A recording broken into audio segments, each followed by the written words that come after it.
Со следниот разговор во студиото остануваме на тема здравство, меѓутоа низ призмата на образованието и всушност говориме за едукација на кадри за работа со деца од аутистичен спектар. Ќе го поздравам и ќе го посакам добро утро во Македонија наутро на професор доктор Владимир Трајковски, редовен професор на Институтот за специјална едукација и рехабилитација при Филозофскиот факултет во Скопје. Како сте утрово?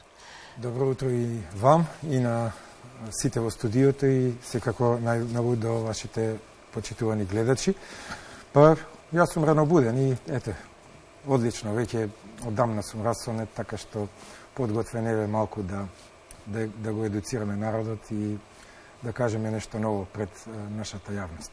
И нема да ви биде проблем и во иднина да бидете почесто гостин во Македонија наутро. Секако, Македонија наутро кога можам ја гледам, исто и моите возрастни родители ја следат оваа програма, така што мислам дека е доста гледана и со задоволство кога ќе ме поканите секогаш ќе бидам ваш гост.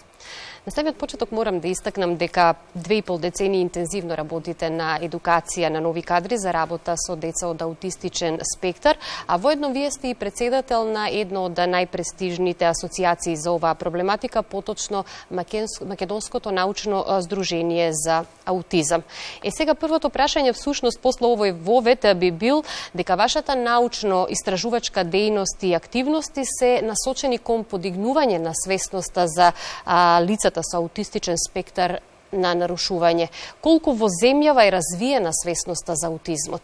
Во последно време се повеќе се говори на оваа тема, но развиена ли е свесноста? Така, ви благодарам за прекрасниот вовед.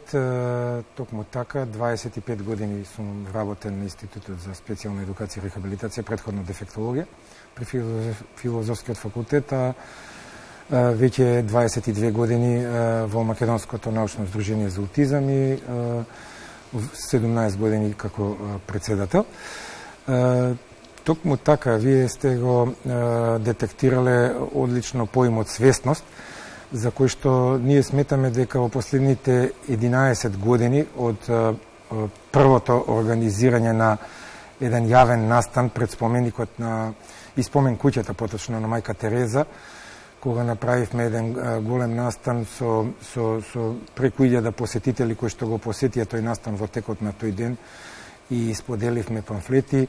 Сметаме дека како здружение доволно имаме направено и сметаме дека е подигната малку свесноста, но се уште може многу да се работи на тоа поле во Македонија. Иако круцијално сега е прашањето на прифаќањето или акцептанс, што го викаат американците. Свесноста веќе е подигната во Македонија, иако има уште многу да се работи кај одредени категории на граѓани кои што немаат допир со медицината или со здравството или немаат допир воопшто со лица со попреченост, кои што се уште не се сензибилизирани доволно за да можат да ги прифатат реално. Например, имаме родители кои што се уште сметаат дека нивните деца кои што се од невротипичната популација, дека не треба да учат со дете со аутизам во исто оделение, бидејќи тоа може на некој начин да им наштети. Во најголем процент од случаите не се овие деца агресивни, секако постојат и можности за агресија, но таа агресија е најчесто насочена кон себе си, автоагресија. Многу ретко се случило да направат некој поголем ексцес овие деца и токму во таа насока треба се уште да се работи на свесноста, но ние како здружение, повторно ќе кажам, сметам дека сме изградиле сме завршиле таа функција и сега мораме да се насочиме кон прифаќање. Општеството да биде подготвено, како владините институции, невладиниот сектор и секако училиштата, потоа работодавачите во фирмите, компаниите, да можат да прифатат дете и возрастно лице потоа со аутизам како рамноправен член на заедницата. Кога споменавте свесноста, кога говориме за свесноста, всушност ги офативте и сите главни фактори. Не само јавноста, како обични граѓани, институциите, образовниот сектор и секако семејствата кои што имаат лица со аутистичен спектар. Она што е Значајно прашање, што се прави за подобрување на третманот и квалитетот на живење на овие лица и на нивните семејства? Имаме ли стратегија по оваа прашање? Да, прашањето ви е сосем логично и на место. За жал многу малку се прави досега во Македонија. Мислам системски, проблемот не е системски решен, како и многу работи во нашата држава. Ние фактички немаме национална стратегија. Излегува дека јавно се говори се почесто, меѓутоа стратегија немаме за системско решавање. Вие како медиуми и како национална куќа Македонска радиотелевизија сте на висина на задачата, но и други медиуми, да не ги наведувам, но мислам дека тука затајуваат владините институции кои што немаат доволно сензибилитет, а немаат веројатно и доволно средства, бидејќи мораме да си признаеме дека живееме во сиромашна држава и се уште го немаат тоа чувство дека треба да се вложат средства и во овој сектор. Затоа што има истражувања во САД кои што велат дека многу повеќе го чини едно општество ако едно дете со аутизам не го третирате, отколку ако го третирате.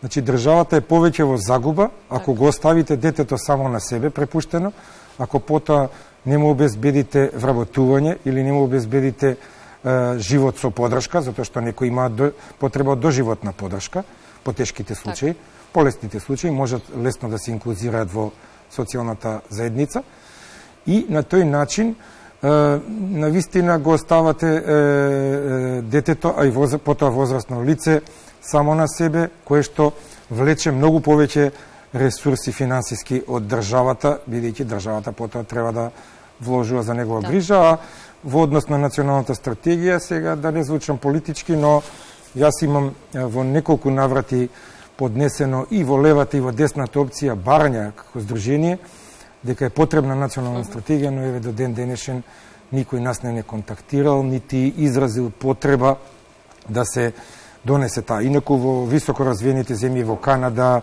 Велика Британија, САД и другите земји, постои национална стратегија за третман, рехабилитација на лицата со аутистичен спектар на нарушување. Ако ве прашам со кои проблеми се соочуваат лицата со попреченост во таа насока, би сакала да истакнам дека лицата со попреченост пред се имаат децата, имаат право на образование. Клучно за квалитетот на образованието е квалитетно инклузивно образование, а особено е значајна улогата на специјалните едукатори и рехабилитатори. Како да им се обезбеди квалитетно образование на лицата со попреченост? За жал и тука... Тука се надоврзуваме на она имање или немање стратегија. Да, се надоврзуваме. За жал во Македонија и тој дел во однос на едукацијата не е на највисоко рамниште. Има уште многу работи што треба да се сторат во наредниот период.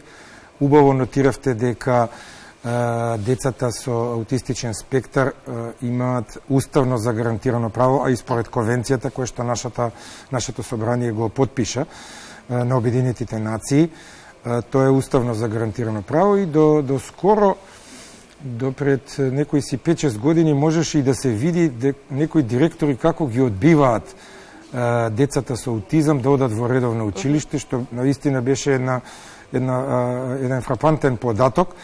Денеска ми се чини дека тоа не е случај, барем до сега кај мене не стигнало во денешно време таква некоја информација, но едноставно не сме, ако детето има капацитети и можности за учење во редовно училиште, не сме ниту еден директор да помисли да не му дозволи пристап во тоа училиште. Сега друг е проблемот дека во сите тие редовни училишта во Македонија, особено во внатрешноста, во инклузивните тимови нема насекаде вработено специјален едукатор и рехабилитатор. И ние како институт, сега би говорил како професор на Институтот за специјална едукација и рехабилитација, редовно се бориме да има повеќе вработувања и да си го најдат вистинското место. А како човек кој што ги едуцира младите специјални едукатори и рехабилитатори, можам да укажам дека од Мој аспект, јас уште од 2004 година го воведов како предмет на постдипломските студии кај нас, на Филозофскиот факултет, предметот аутизам, а сега го идеме според новата класификација, аутистичен спектар на нарушувања, така што е 18 години тој предмет се слуша, има посебна насока на постдипломски, каде што се едуцират и обучуваат. Но и после тоа, овие млади колеги и колешки мора да имат и дополнителни едукации, затоа што само еден предмет не значи ништо. Мора, не значи дека стануваат вистински специјалисти за аутизам, туку треба многу работа, многу труд, многу учење и следење на меѓународни конференции, семинари и така натаму и така натаму. Инклузивното образование пред се ја вреднува различности и уникатните придонеси кои што секој ученик може да ги даде во училницата во процесот на учењето, на образовниот процес. Како е во развиените земји и како е искуството на нашите професионалци во странство? Вие ќе имате и вебинар на тема, на слични теми кои што се однесуваат на аутизмот и всушност се развиваат и повеќе техники за третман на аутистичен спектар. Па да, во западно развиениот свет децата со аутизам во училница ги имаат сите придобивки на современото живење и сите дидактички потребни материјали за да се развиваат најдобро што е можно. И нивните преостанати капацитети, затоа што има 20% од децата имаат сочувана интелигенција, нормална, 5% дури се надарени, високо функционални ги велиме ние, со надпросечна интелигенција, така што на тие мора да им се овозможи буквално рамноправно учење со останатите, а секако и на оние кои што се со подпросечно ниво на интелектуално функционирање. Ги има сите можни значи елементи каде што детето ќе има едно квалитетно образование и понатаму ќе биде оспособено за пазарот на трудот. Токму така, ние воведовме после серијата на вебинари која што уште ни трае со светските аутизмолози. Од утре, еве ексклузивно за вашата телевизија и за вашите почитувани гледачи, да споменам дека ќе имаме вебинар. Целта ни е сега младиве колеги што се македонци, со потекло од Македонија, а кои што најмалку 5 години живеат некаде во странство, да им дадеме можност да го пренесат нивното искуство, а и да ги запознае нашата јавност. Имаме колешка која што има завршено тука во Скопје на медицински факултет. Таа е висока медицинска сестра, но во последните 5 години работи во Канада. И ќе не запознае со сите методи и техники кои што она ги употребува во работа и во едукација на децата со аутистичен спектар, а на 5 мај пак имаме една колешка која што магистрираше тука кај нас на Филозофскиот факултет при Институтот за психологија, за која што имав чест и јас да бидам во комисијата. Таа пак последните 5 години во Нов Зеланд и ќе ни го пренесе искуството, тоа е на 5 мај реков, од Нов Зеланд. Како таму се справуваат со децата, со сите проблеми кои што произлегуваат од образовниот процес. И се надевам дека нашите специјални едукатори и рехабилитатори, па и родителите, за кои што најмногу се наменети и психолозите, овие вебинари ќе имаат прилика да разменат искуства. После самите вебинари предвидена е дебата, прашања, така што ќе се разјаснат многу прашања и мислам дека сме на правиот пат како здружение да овозможиме лесен пренос. Овие вебинари се сите бесплатни, не бараме котизација од учесниците, така што потоа се исто така достапни на нашиот YouTube канал. Значи, некој ако е зафатен, например, утре во 18 часот и не може директно да го следи настанот, може одложено да си го погледне и да види за што сме дискутирали. Пред да ги најавиме и наредните активности и вебинари кои што ги планирате за следниот период, само кратко би сакала да ми одговорите, бидејќи говоревме за споделување искуства како е во развиените земји. Успеваме ли светските искуства да ги примениме кај нас? Знам дека работите во таа насока и да го подобриме квалитетот на живење на лицата со аутистичен спектар на нарушување. Па да не испадне сега само бендисано, но ние секој дневно се обидуваме да го подобриме квалитетот на лицата со аутистичен спектар и пред се на децата. Но уште еднаш ќе кажам дека државата некако како да заостанува да ги следи тие чекори и сметаме дека мора државата да вложи повеќе ресурси и за да им го подобри квалитетот, затоа што ако прашате некој родител, тие се незадоволни и ќе ви кажат дека немаат нивните деца доволен квалитет на остварување на право на образование, здравствена заштита, вработување потоа кога ќе станат 18 години и тие се сериозно загрижени што после нивната смрт. Затоа што, например, тука ќе наведам само на КУСО, бидејќи рековте и на КУСО да ги одговорам, државата буквално нема ништо сторено за возрастните лица со аутистичен спектар, за нивното згрижување, за овие кои што се со потешок степен на оштетување и со интелектуална попреченост, кои што не може самостојно да функционираат во заедницата, за нив нема ништо сторено. Тоа е. Кон крајот на нашиот разговор би сакал уште еднаш да истакнам дека вие сте доктор по медицина, чија што специјалност е аутизмот. Добитник сте на наградата за најдобар научник од областа на медицинските науки на УКИМ за 2017 година. Уредник сте и на меѓународно холандско списание. Токму преку вашето здружение работите на значајни проекти. Нешто најавивте, би сакала еве сега, пред да го завршиме разговорот, да најавите што следно и како дел од проектите кои што ви се планирани. Да, во меѓувреме имаме неколку тековни проекти кои што веќе ќе завршат оваа година, а имаме и некои кои што ги започнавме оваа година. Тоа се интересни проекти. Например, го завршуваме проектот Пријателски места за аутизам, кој што е многу интересен и еве промотивно да кажам дека на 11 мај ќе имаме голем настан каде што проектот ќе го резултатите од проектот ќе ги соопштиме на пошироката јавност. Во музеот на македонската борба ќе биде тој настан. Ги поканувам вашите гледачи кои што се заинтересирани да се пријават. Ограничен ќе биде бројот заради пандемијата и ќе мора да оди претходно пријавување на гостите. Потоа имаме проект заедно со колеги од Турција и од Италија и од Германија, кој што е наменет за како да се однесуваат лицата со аутизам и интелектуална попреченост во услови на катастрофа. Такво нешто до сега немаме работено. Земјотрес, пожари, поплави, како да избегнат непосакувано, значи ефект, односно да го загубат животот, како да се справат и да реагираат. Значи преку слики, преку дигитална библиотека, сето тоа го подготвуваме и ќе биде наскоро достапно на интернет.